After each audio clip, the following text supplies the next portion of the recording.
Hi, hello and welcome to my channel Tharulata Accounts. Class 12க்கான Commerce Revision போயிட்டிருக்கு as per the reduced syllabus. Chapter 26 வரைக்கும் முடிச்சாச்சு. இன்னைக்கு இந்த வீடியோவில் Chapter 27 Company Managementக்கான 2, 3 and 5 marksக்கான key points பார்க்க போகிறோம். Okay, now what is Company Management? நம்ம ஆரம்பித்தது வந்து பிரின்சிபல்ஸ் ஆஃப் மேனேஜ்மெண்ட் அப்படின்ற லெசன்லேருந்து ஆரம்பித்தோம். ஸோ மேனேஜ்மெண்ட்னா நமக்கு என்னன்றது தெரிஞ்சிருக்கும். மீன்வைல் ஸோ இப்போ இது வந்து கம்பெனி மேனேஜ்மெண்ட்டில் நம்ம முடிக்கிறோம். கம்பெனி மேனேஜ்மெண்ட் அப்படின்னா அந்த சேம் திங், இந்த process of planning, organising, leading, controlling the efforts of the company மெம்பர்ஸை, அப்புறம் எல்லா கம்பெனி ரிசோர்ஸஸையும் எஃபெக்டிவாக யூஸ் பண்ணி they have to achieve the stated company goals. இதுதான் company management. Okay, now coming to very short answer. First one, define director. Director அப்படிங்கிறது என்னென்னா he is an elected individual. அவர் வந்து எலெக்ட் பண்ணுவாங்க along with the other directors. அவர் வந்து என்ன பண்ணணும்னா he will be responsible. கம்பெனியோட எல்லா பாலிசி எல்லா இதுக்கும் அவர் வந்து he will be responsible and கலெக்டிவாக அவரை நம்ம போர்ட் ஆஃப் டைரக்டர்ஸ் அப்படின்னு நம்ம சொல்கிறோம். ஓகே, ஸோ இதில் வந்து என்ன டைரக்டர்ஸ் அதை டிஃபைன் பண்ண சொல்லியிருக்காங்க. இது வந்து according to the Companies act 2013 section 234 பிரகாரம் director is appointed to the board of a company. Okay, he is being appointed by the board of the company.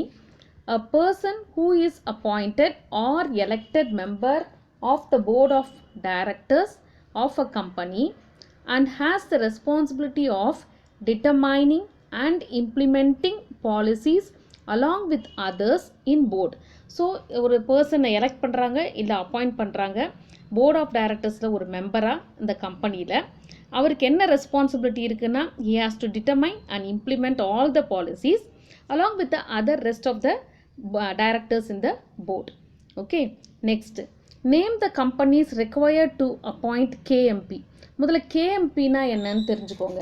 Key managerial பெர்சோனல் அப்படின்னா எம்ப்ளாயீஸ் அப்படின்னு சொல்லலாம். Companies act வந்து நிறைய சில விஷயங்களை கான்செப்டை கொண்டு வந்திருக்கு. அதில் ஒன்று தான் இந்த கேஎம்பி. இந்த கேஎம்பி என்னென்னா ஒரு ட்ரெடிஷ்னல் மேனேஜிங் டைரக்டரோ இல்லை ஹோல் டைம் டைரக்டரோ எல்லா டைரக்டர்ஸோடைய முக்கியமான ரோல் என்ன, அவங்களுடைய ஹெட்ஸை நம்ம என்னன்னு சொல்லுவோம். Chief financial officer, chief executive officer, company secretary, இதெல்லாம் தான் இவங்களெல்லாம் தான் நம்ம கீ மேனேஜரல் பெர்சோனல் அப்படின்னு நம்ம சொல்கிறோம். சீஃப் ஹெட் எக்ஸிக்யூட்டிவ் அவங்களெல்லாம். ஸோ இப்போ எந்தெந்த கம்பெனிஸ்லாம் வந்து இந்த மாதிரி கேஎம்பியை அப்பாயிண்ட் பண்ணியே ஆகணும் அப்படின்னு ஒரு கட்டாயம் இருக்குது, ஒரு ரூல் இருக்குது. யாரெல்லாம் அப்பாயிண்ட் பண்ணலாம் அப்படின்னா, லிஸ்டட் கம்பெனியாக இருந்தால் they have to appoint the key managerial personnel. அடுத்தது எவ்ரி பப்ளிக் லிமிடெட் கம்பெனி, அதாவது having paid up the share capital of ₹10 crore, அவங்களுடைய பெய்ட் அப் கேபிட்டல் வந்து மோர் தென் 10 crore இருந்ததுன்னா அந்த பப்ளிக் லிமிடெட் கம்பெனியும் என்ன பண்ணணும், கேஎம்பி கீ மேனேஜரல் பெர்சோனலை அப்பாயிண்ட் பண்ணி தான் ஆகணும். லிஸ்டட் கம்பெனி அப்படிங்கிறது அது ஷேர் லெசனில் படிச்சிருப்போம் நம்ம. எந்த கம்பெனிஸ் எல்லாம் வந்து தே ஹவ் பீன் ரெஜிஸ்டர்ட் இந்த ஸ்டாக் எக்ஸ்சேஞ்ச், அதை தான் நம்ம லிஸ்டட் கம்பெனி அப்படின்னு சொல்லுவோம். ஓகே, ஸோ இவங்கெல்லாம் என்ன பண்ணியிருக்கணும், they have to appoint the key managerial personnel. Chief financial ஆஃபீஸரோ எக்ஸிக்யூட்டிவ் ஆஃபீஸரோ கம்பெனி செக்ரட்டரியோ கண்டிப்பாக இந்த கம்பெனிஸ் அப்பாயிண்ட் பண்ணி தான் ஆகணும். ஓகே, நெக்ஸ்ட், நிறைய டைப்ஸ் ஆஃப் டைரக்டர்ஸ் இருக்குது. அதில் ஒன்று கேட்குறாங்க, who is a whole time director அப்படின்னா.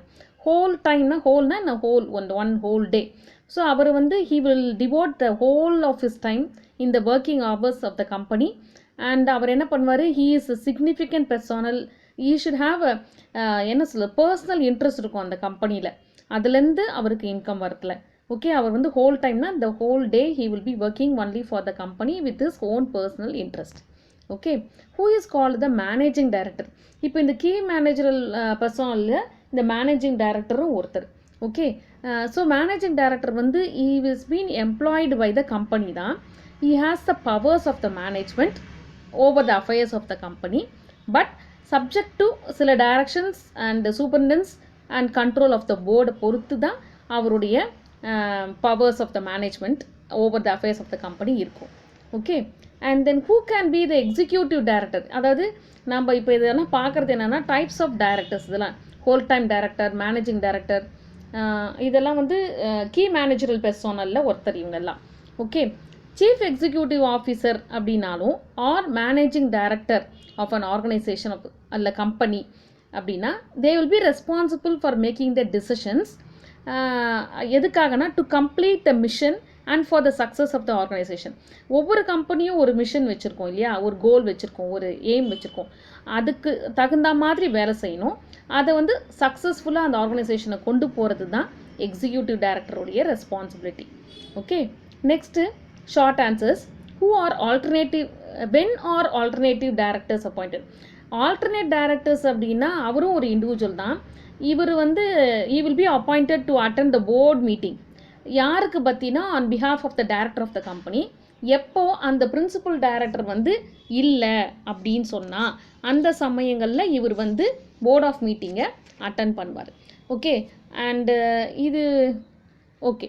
Alternate director is appointed by the board of directors. அவரும் போர்ட் ஆஃப் டைரக்டர்ஸ் மூலமாக தான் அப்பாயிண்ட் ஆவார். இவர் வந்து என்ன சப்ஸ்டியூட் டு த டைரக்டர். ஏன் எப்படின்னா when he is absent from India for the period is not less than 3 months. 3 மாதத்துக்கு அதிகமாக அவர் வந்து அந்த டைரக்டர் இல்லை அப்படிங்கிற பட்சத்தில் இந்த ஆல்டர்னேட் டைரக்டர்ஸை போர்ட் ஆஃப் டைரக்டர்ஸ் அப்பாயிண்ட் பண்ணி அவரை அந்த டைரக்டர் பற்றி மீட்டிங்கை அட்டன் பண்ணுறதுக்கு அலோவ் பண்ணுவாங்க. Okay, so he also has a powers. அவருக்கு வந்து பவர் இல்லைன்னு சொல்ல முடியாது. இவரை வந்து நம்ம வந்து ஒரு ஏஜென்ட்டாவோ இல்லைன்னா இதுவாகவும் நினச்சிக்கக்கூடாது. அவருக்கும் ஹீ ஹேஸ் ஆல்டர்னேட் டைரக்டர்ஸ்க்கு எல்லா ஃபுல் பவர்ஸும் இருக்குது. Okay, and the appointment must be authorise either by the articles of association of the company or general meeting. அதனால தான் அவரை நம்ம அப்பாயிண்ட் பண்ணும்போது ஆர்டிகல்ஸ் ஆஃப் அசோசியேஷனில் அந்த பவர் இருக்கான்னு பார்த்துட்டு அவரை அப்பாயிண்ட் பண்ணுவோம்.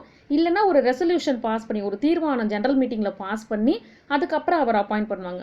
ஸோ இவர் வந்து ஒரு ரெப்ரசன்டேட்டிவாவோ ஒரு ஏஜென்ட்டாவோ நினைக்கக்கூடாது. He has a full power. Okay, in the absence of the director he is been allowed to attend the meeting, the board மீட்டிங்கை அட்டன் பண்ணுறதுக்கு அவருக்கு ரைட்ஸ் இருக்குது. And he also has some other powers also as the director.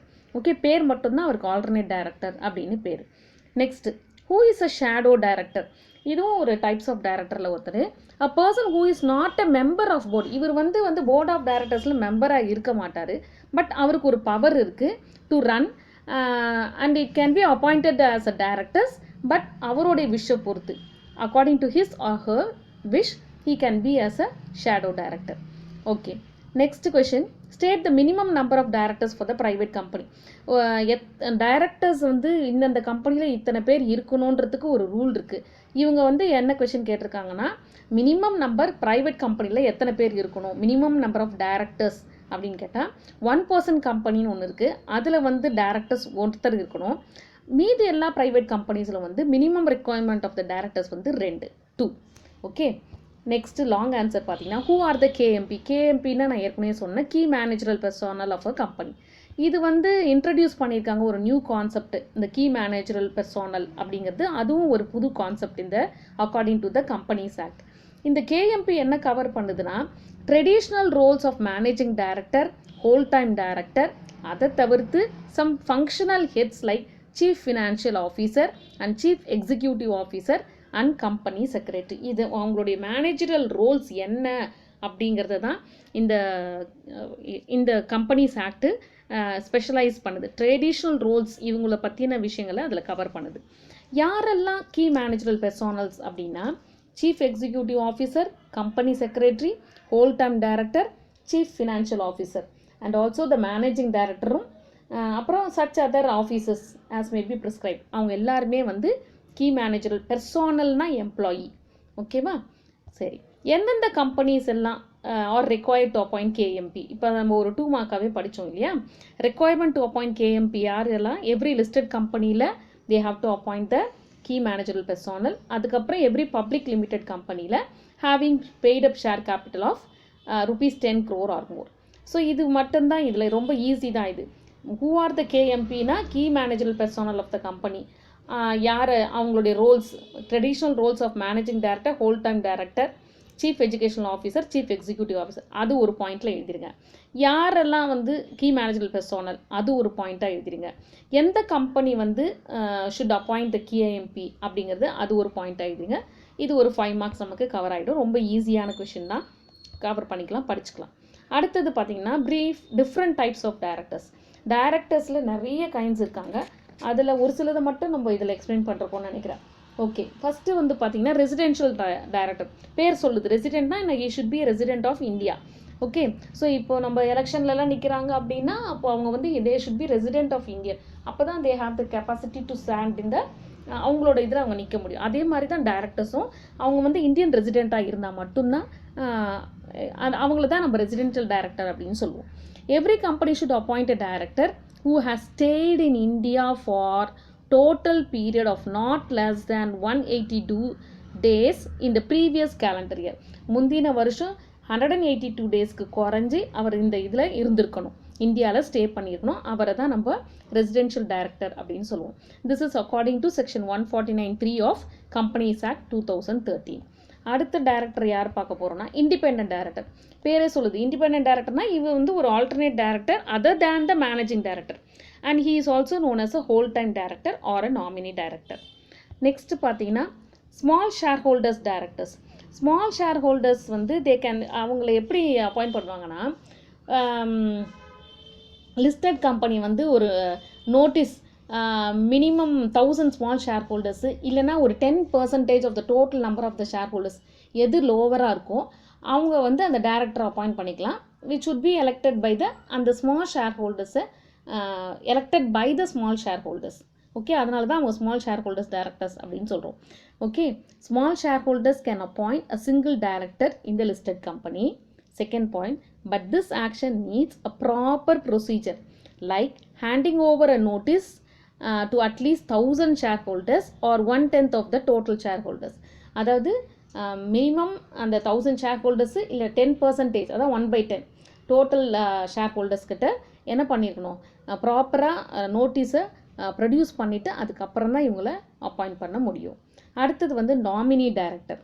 இது வந்து a director nominated. இது என்னென்னா appointed by the ஒரு specific class of the share ஹோல்டர்ஸோ இல்லை ஸ்பெசிஃபிக் கிளாஸ் ஆஃப் பேங்க்ஸோ லெண்டிங் ஃபினான்ஷியல் இன்ஸ்டிடியூஷனோ அவங்களாம் தான் வந்து இந்த நாமினி டைரக்டர் அப்பாயிண்ட் பண்ணும். நாமினினாலே பேர் சொல்லுது இல்லையா. So director nominated by any financial institution on pursuance of the provisions of any law for the time being in force. அதாவது ஒரு ப்ரொவிஷன்ஸ் ஆஃப் லாவனால் தேவைப்படுறதுனால ஒரு டைம் பீயிங்க்கு உந்துதல் தள்ளப்படுறதுனால ஆர் ஒரு ஏதாவது ஒரு agreement or appointment by the government or any other person to represent its interest. They are said to be the nominee director. And next வந்து fifth director additional directors. Any individual can be appointed as additional directors by the company. So these are the 5 types of இன்னும் இருக்காங்க. Woman directors இருக்காங்க, additional shadow director, இதெல்லாம். So இதில் வந்து முக்கியமாக நம்ம ஏதாவது ஒரு 5 இதை நம்ம எக்ஸ்பிளைன் பண்ணால் போருமானது. Okay, whichever is easy you can write. Okay, next பார்த்தீங்கன்னா qualification of the directors. So ஒரு டைரக்டர் ஆகணும் ஒரு கம்பெனியில் அப்படின்னா அதுக்குன்னு சில குவாலிஃபிகேஷன்ஸ் இருக்குது. அதை நம்ம ஃபுல்ஃபில் பண்ணால் தான் they can be an expert, அதாவது குவாலிஃபைடு skillful directors அப்படின்னு சொல்லுவோம். In general, a director shall possess appropriate skills, experience and knowledge in one or more fields to the company's business.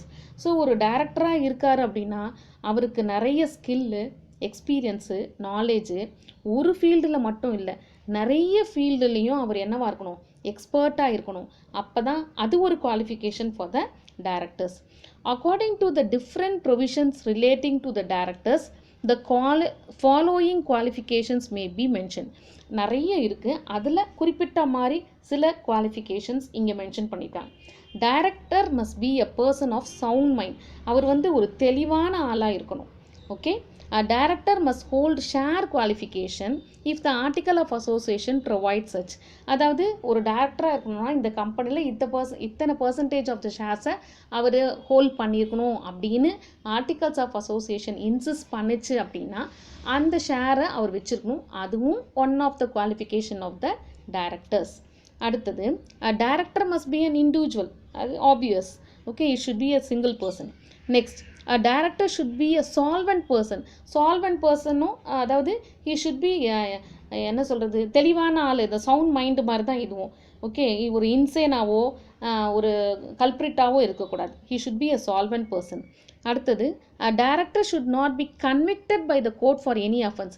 அதாவது இதுக்கு முன்னாடி அவர் ஏதாவது ஒரு தப்பு செஞ்சு ஏதாவது ஒரு அஃபென்ஸில் அவர் மாற்றி அவர் கோர்ட்டில் கேஸு அந்த மாதிரி ஏதாவது ஒரு இருந்ததுன்னா அது வந்து ஒரு black mark. They can not be the director of the company. Okay, they should not be convicted by the court for any offense. Okay, this is about the qualification of directors. Next question pathina, state the criminal liabilities of the directors. Liabilities na enna? Responsibilities of the directors enna அப்படினா அவருக்கு வந்து அவர் அந்த ரெஸ்பான்சிபிலிட்டிஸ்லேருந்து தவறினார்னா என்ன மாதிரி ஆன punishment அவருக்கு கிடைக்கும், எதெல்லாம் வந்து தப்பு அப்படின்றது தான் கேட்குறாங்க. Okay, there is misstatement in prospectus. அதாவது கம்பெனி வந்து ஒரு ப்ராஸ்பெக்டஸை இஷ்யூ பண்ணுறாங்க அப்படின்னா அது வந்து பர்ஃபெக்டாக இருக்கணும், எந்த தப்பும் இல்லை, வந்து தவறான ஒரு விஷயத்தை அது அந்த கம்பெனியில் அந்த விஷயமே இருக்காது, ஆனால் அதை வந்து அந்த ப்ராஸ்பெக்டஸில் மென்ஷன் பண்ணியிருந்தாங்க அப்படின்னு சொன்னால் அது வந்து மிஸ்ஸ்டேட்மெண்ட்டுன்னு சொல்லுவாங்க. அப்போ வந்து இந்த directors will be held responsible. Okay, அவருக்கு வந்து பனிஷ்மெண்ட் கொடுப்பாங்க. அதை தான் கிரிமினல் லைபிலிட்டிஸ் ஆஃப் டைரக்டர்ஸ்னு சொல்கிறாங்க. ஓகே, இன்னொரு விஷயம், there is a failure to file the return on allotment with the registrar. இப்போது நம்ம ஷேர்ஸை இஷ்யூ பண்ணிடுறாங்க, அப்புறமா அதுக்கு அப்ளிகேஷன் பண்ணி ரிசீவ் பண்ணிடுறாங்க, அதுக்கப்புறம் அந்த ஷேர்ஸை அலாட் பண்ணணும். அலாட் பண்ணதுக்கப்புறம் அதை வந்து தே have to file it, they have to register and file it. அதை பண்ணாமல் விட்டுருந்தா கூட அதுவும் என்னது, ஒரு கிரிமினல் அஃபென்ஸ். அடுத்தது, there is a failure to give notice to the registrar for the conversion of share into stock. Suppose கம்பெனியில் வந்து ஷேரை வந்து ஸ்டாக்காக கன்வெர்ட் பண்ணுறாங்க அப்படின்னு சொன்னால் அதுக்கு ப்ரையராக இன்டிமேஷன் கொடுக்கணும், இல்லை நோட்டீஸ் கொடுக்கணும் ரெஜிஸ்டர் ஆஃபீஸில். அந்த மாதிரி கொடுக்காம அவங்களே வந்து ஷேரை ஸ்டாக்காக கன்வெர்ட் பண்ணாங்க அப்படின்னா that is also an offence. Next, there is a failure to issue share certificate and debenture certificate. So யாரோ வந்து ஷேர் வாங்கியிருக்காங்க இல்லை டிபென்ச்சர்ஸ் இஷ்யூ பண்ணியிருக்காங்க, அப்போ அந்த மாதிரி அந்த ஷேர் ஹோல்டர்ஸ்க்கும் டிபென்ச்சர்ஸ் ஹோல்டர்ஸ்க்கும் ஷேர் சர்டிஃபிகேட்டோ இல்லை டிபென்ச்சர் சர்டிஃபிகேட்டோ கொடுக்கல அப்படின்னு சொன்னால் it is also an offence. Next, there is a default in holding an annual general meeting. So நமக்கு தெரியும் ஆனுவல் ஜென்ரல் மீட்டிங்னா எப்போ நடத்தணும், எத்தனை கம்பெனி ஆரம்பித்து எத்தனை மாதத்தில் நடத்தணும், ஒரு வருஷத்தில் எத்தனை வாட்டி நடத்தணும் அப்படிங்கிறதெல்லாம் ஒரு ரூல் இருக்குது. ஸோ அந்த மாதிரி அதை வந்து நடத்தாமல் விட்டாங்கன்னா, if there is any default in convening the annual general meeting அப்படின்னா it is said to be an offense. Next, there is a failure to provide financial statements. So every financial year முடிஞ்சோடனே they have to present or report the financial statement of the company. Either it is under profit or loss, whatever it is, அந்த financial statement ப்ராப்பராக every year they have to submit. If suppose they are not submitting na, then it is said to be an offense. So these are all the criminal liabilities of the directors. So this is about chapter 27 of class 12 commerce 2, 3 and 5 marks kana key points. And இது வந்து last but one lesson. இன்னும் ஒரு lesson இருக்குது, இது முடிச்சிட்டுனா 12th commerce கான 2, 3, 5 marks கான key points will be over. Thank you children.